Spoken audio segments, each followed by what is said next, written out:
Hi, I'm Sultana Jones, and I'm the author of Innocent Blood, A Story of Redemption. Last video I read out of chapter 1 of my book, and I wanted to finish reading some more out of the book. So out of chapter 1, I wanted to finish reading that part. Clint is having a memory of his childhood, and so I wanted to take you back on that and go ahead and finish reading it. All right, where is it?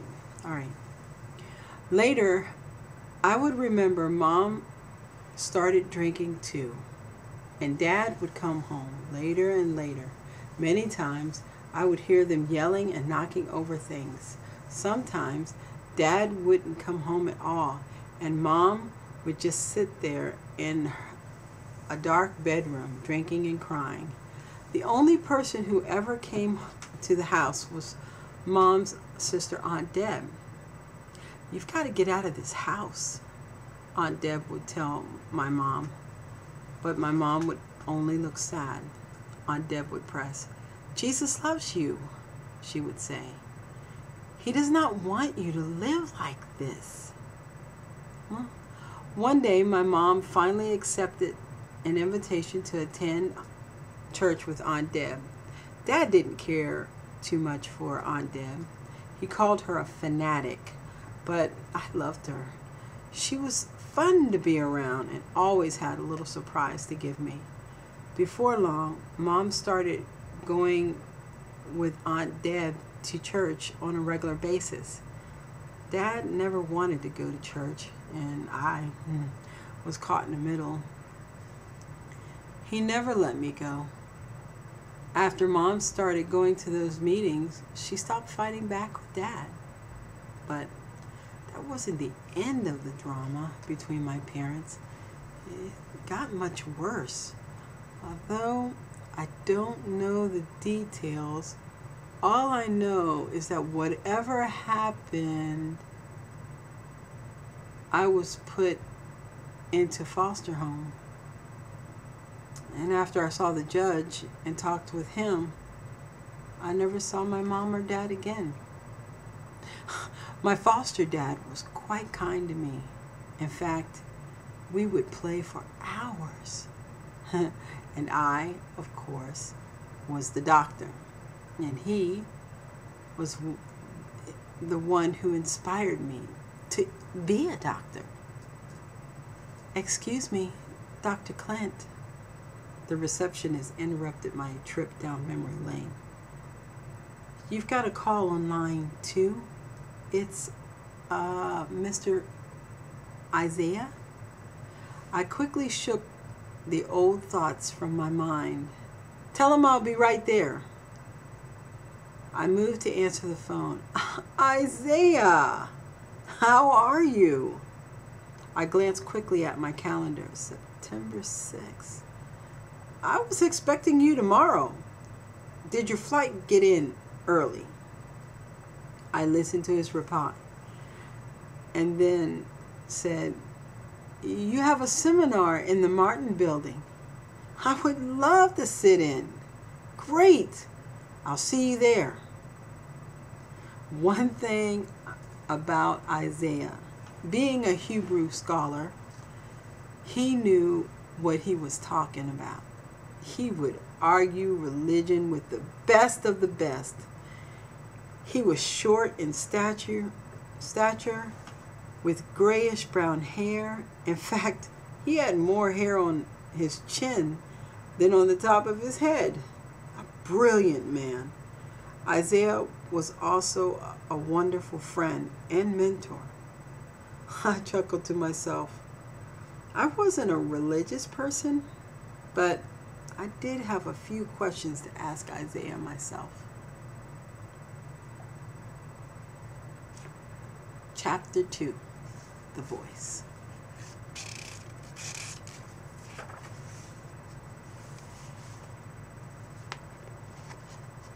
Okay. A knock at my door brought me back to the fact that I was about to perform another exam. Yes. Your 3 o'clock is here, Dr. Clint. I washed my hands. There sat a young African American girl, a face I recognized. She had been here twice before. She was light brown in color, with nut brown hair, tattoos everywhere, and confident. I opened her file. Nashika Coleman, how are you? How are you doing? Pregnant. I can see that. Now let's see how far along you are. She looked me straight in the eyes. I think I'm 6 or 7 months. She rolled her eyes. I thought about keeping the baby, but the jerk left me and gave me the money to have an abortion on his way out and said that it was cheaper than child support. Her tone was flat. Anyway, I don't want to get stuck taking care of his baby, so she paused. I'm here. Okay, I said, walking to her. Well, you know the routine. I took hold of the light so I could check out her protruding belly. You feel pretty tight. She winced. Just relax, I reminded her. I finished examining her. I think we're dealing with more than one. You mean twins? She asked me. Oh, great. Will it cost more? No. You may have a little more discomfort, and it might take a little longer, I answered. The nurse had everything ready to proceed. She handed me the prepared needles. Okay, scoot down a little more. That's good. Now, you are going to feel a little discomfort. I carefully injected her with numbing, and it numbed her enough to start. She held the table. I began to work. Soon the blood began to flow, and I took the first little fetus. It was almost whole, and right behind it was another little body. It opened its eyes and almost to look at me. Its fingers grabbed mine, and then it was still. I gave both over to the nurse, who would look through everything carefully and examine the body parts. I could tell one was a male and the other female.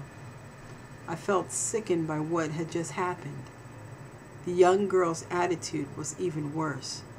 Before I closed the door, I heard her say, "Thank you, Dr. Clint. Now I don't have to worry about daycare." I shut the door. Judy, I'm leaving. Cancel the rest of my appointments for today and tomorrow. I was used to dodging the glaring remarks, but they seemed to bother me more than ever before that day. One remark in particular stuck to me and seemed to haunt me down, and it came from a kind-looking woman.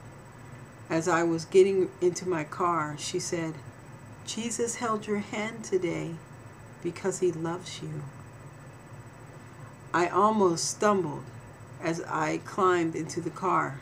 I quickly got in and sped away. Shaken, I drove to my home in silence. Not even music could drown out what had just happened. The woman's words haunted me. Jesus held your hand today. Jesus held your hand today. Jesus held your hand today. The words kept repeating in my head. I could see the face of the fetus that I had just aborted, and I could feel her little touch.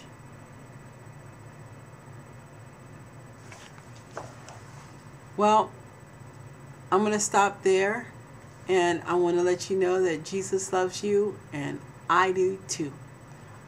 Will you come back and listen to the rest of the story? I'm going to try to read this book for you. And God bless you. Bye-bye.